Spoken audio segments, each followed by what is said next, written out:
The only thing keeping you from getting what you really want is the story you keep telling yourself about why you don't have it yet. Here's what I say. Divorce your story and marry the truth. Divorce your story and marry the truth. And don't make it one of those divorces where you revisit with your old past belief system again. Divorce it, cut it off, and marry the truth. The truth will set you what? But you got to develop the empowering story. So you got to find a story that's going to empower you to act. A story that's going to get you to find the breakthrough. Because otherwise, with a lousy story, you'll never find the strategy, or you'll come up with a reason why it's too expensive, you can't get there, you can't access it, or you'll even get the strategy and then half-assed apply it just so you can reward your story that says it doesn't work because I tried it. Like, it's all bullshit, it's bullshit, it's bullshit, it's bullshit. Jumping and doing something different in your head. Of course it's not going to work, you're not doing it. It's self-fulfilling. Whenever you don't learn, it's because someone is trying to teach you in a different way. And the different way is, I was a good student in school. I liked learning. Until I got to junior high school, where I liked all subjects until I got to there, when math became algebra, geometry, and trigonometry. Because when I got there, I totally hated it. So I had no motivation to really learn it. And with no drive to learn something, you don't. But then secondly, since I wasn't driven, it was also the class that usually had the most homework. And if you didn't end the homework and you came in the next day, it was like being in a foreign language class. The hypotenuse of XYZ over, and all I'm hearing is, my brain's searching, going, don't know what that is. So then I would raise my hand to ask a question, which is not a good thing to do in that environment. So I'd say, well, what is a hypotenuse? And they go, oh, that you don't know? That's really like that you don't know. So if you want to learn something, if you're not learning, it's not that you're not smart. It's not that you can't figure it out. It's that the person is explaining it using references you don't have. So I've learned things like quantum physics. I've learned things like nuclear power from physicists. I'll say, okay, explain to me how that's like an orange, right?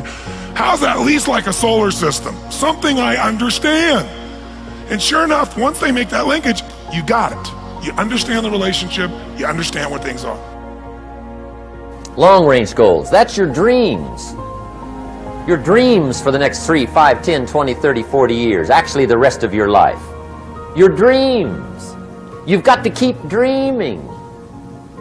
Ronald Reagan, president, said to the joint session of Congress a few weeks ago, the Republic is a dream. And if we don't keep dreaming, we will lose the Republic. Your better future is a dream for yourself and for your family. Where do you want to go? What do you want to do? What do you want to be? What do you want to see? You've got to dream dreams. There's a Bible phrase that says, without dreams and visions, people perish. You've got to have something to go for that inspires the heart and the soul. Dreams. From the children of Sanchez, it says, take the crumbs from starving soldiers, they won't die. Take the bread from hungry children, they won't cry. But without dreams, we all will die. You've got to dream. Don't lose your dreams. For yourself, for your future, for your family. The dreams of love and enterprise and travel and doing things. Becoming something unique on your journey here. Don't lose your dreams. Do some dreaming. That's long-range goals. You've got to have those. So that's number one. Here's the second part of goals, short range. Short range goals. That's your goals for tomorrow, this week, this month, this year. The immediate future. We call these confidence builders. Because if you set up something short range, go for it. Get it. Latch onto it. Work hard. Accomplish it. That starts building your strong feelings to go for your dream. Now, I've divided goals into 3 categories. Here they are. Number 1 is economic. That's your goals for money, income, business, profits, production. Economics. Make sure you've got your economics well planned. Economics plays a major role in everybody's life. Economics is major, which means it ought to be meticulously well planned for tomorrow, this week, this month, this year, long range. What if you asked somebody tomorrow if you could see their meticulously well planned list of economic goals? What would they probably say? Say, you some kind of a nut? You must be weird. Hey, I found out what success is. Success is doing what the failures won't do. Make sure you've got your economics well planned. It'll put you in the top 5%. One of the key little subjects we talk about on the weekend is the 7 fundamentals for wealth and happiness. And that's one of them, well-planned economics. It's a fundamental if you want to do well. Join the top 5%. Anybody in this room can join the top 5%, if you will. Now here's the second category of goals, things. Make a list of the things you want. And on my list of things, now I put everything. Little things as well as major things. Doesn't matter how small it is, it goes on my list. I used to just put major things, cars, homes. I don't do that anymore. I now load my list with everything. Everything. And the reason is, part of the fun of having a list is checking it off. That's it. Boy, at the end of the day, if you can go, got it, got it, got it, got it, got it, got it, whatever it is, right? You get into the habit. So load up your list, the things you want. Now, when you check off something major, celebrate. That's an important point to make. Celebrate your achievements. Live it up. Have a party when you reach something you've worked for a while. See, we all grow from 2 experiences. One is called the pain of losing. The other one is called the joy of winning. We need both of them. Amplify them as much as you can, which also means make losing painful. If you set up something, fooled around, didn't get it, put it on yourself. On the other side, if you did get it, congratulate yourself. Self-congratulations is a sign of maturity. You don't have to necessarily have done anything wrong for things to get completely out of control. It's a terrifying doctrine, but it's not a hopeless doctrine because it still says that there's a way forward, there's a pathway forward, and the pathway forward is to adopt a mode of being that has some nobility, so that you can tolerate yourself and perhaps even have some respect for yourself as someone who's capable of standing up in the face of that terrible vulnerability and suffering, and that the pathway forward, as far as the existentialists are concerned, is by, well, certainly by the avoidance of deceit, particularly in language, but also by the adoption of responsibility for the conditions of existence and some attempt on your part to actually rectify them. And the thing that's so interesting about that is, well, 2 as far as I'm concerned, and some of this is from clinical experience. You know, if you take people, and I've told you this, and you expose them voluntarily to things that they are avoiding and are afraid of, you know, that they know they need to overcome in order to meet their goals, their self-defined goals. If you can teach people to stand up in the face of the things they're afraid of, they get stronger. And you don't know what the upper limits to that are, because you might ask yourself, like, if for 10 years, if you didn't avoid doing what you knew you needed to do, by your own definitions, right, within the value structure that you've created, to the degree that you've done that, what would you be like? Well, you know, there are remarkable people who come into the world from time to time, and there are people who do find out over decades-long periods what they could be like if they were who they were, if they spoke their being forward. And they get stronger and stronger and stronger, and we don't know the limits to that. We do not know the limits to that. And so you could say, well, in part, perhaps the reason that you're suffering unbearably can be left at your feet, because you're not everything you could be, and you know it.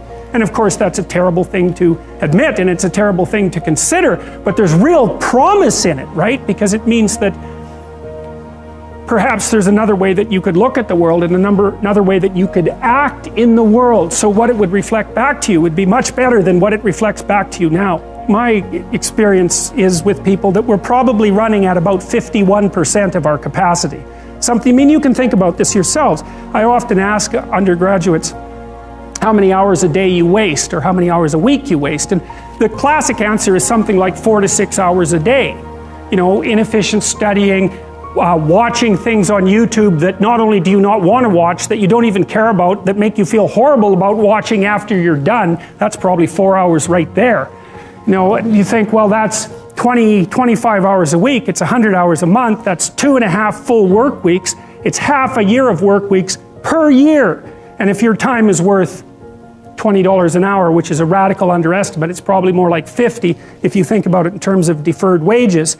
If you're wasting 20 hours a week, you're wasting $50,000 a year. And you are doing that right now. And it's because you're young, wasting $50,000 a year is a way bigger catastrophe than it would be for me to waste it, because I'm not going to last nearly as long. And so if your life isn't everything it could be, you could ask yourself, well, what would happen if you just stopped wasting the opportunities that are in front of you? You'd be who knows how much more efficient. 10 times more efficient. 20 times more efficient. That's the Pareto distribution. You have no idea how efficient people get. It's it's off the charts. Well, and if we all got our act together collectively and stopped making things worse, because that's another thing people do all the time, not only do they not do what they should to make things better, they actively attempt to make things worse because they're spiteful or resentful or arrogant or deceitful or homicidal or genocidal or all of those things all bundled together in an absolutely pathological package. If people stopped really trying just to make things worse, we have no idea how much better they would get just because of that.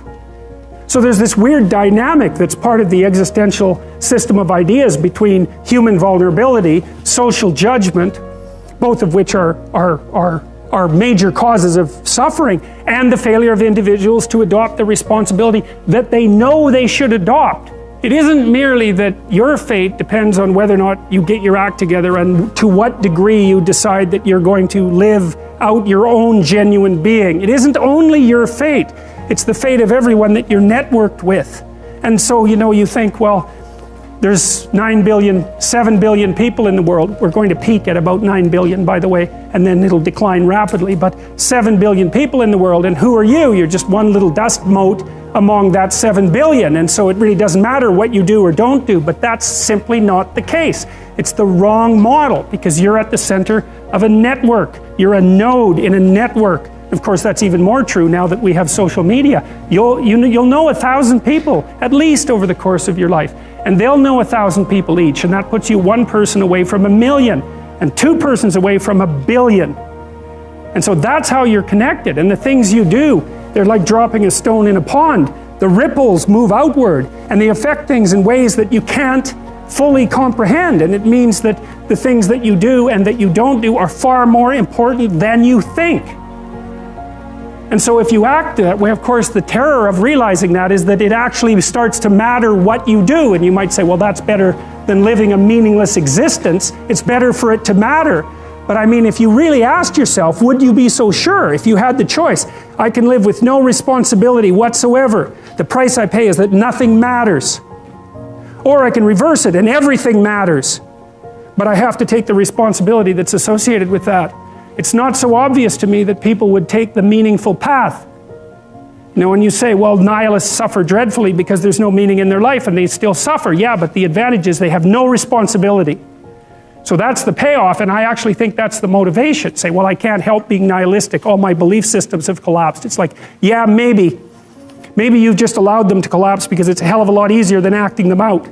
And the price you pay is some meaningless suffering, but you can always whine about that and people will feel sorry for you, and you have the option of taking the pathway of the martyr, so that's a pretty good deal, all things considered, especially when the alternative is to bear your burden properly and to live forthrightly in the world. Well, what Solzhenitsyn figured out, and so many people in the 20th century, it's not just him, even though he's the best example, is that if you live a pathological life, you pathologize your society. And if enough people do that, then it's hell. Really. Really. And you can read the Gulag Archipelago if you have the fortitude to do that, and you'll see exactly what hell is like. And then you can decide if that's a place you'd like to visit, or even more importantly, if it's a place you'd like to visit and take all your family and friends. Because that's what happened in the 20th century.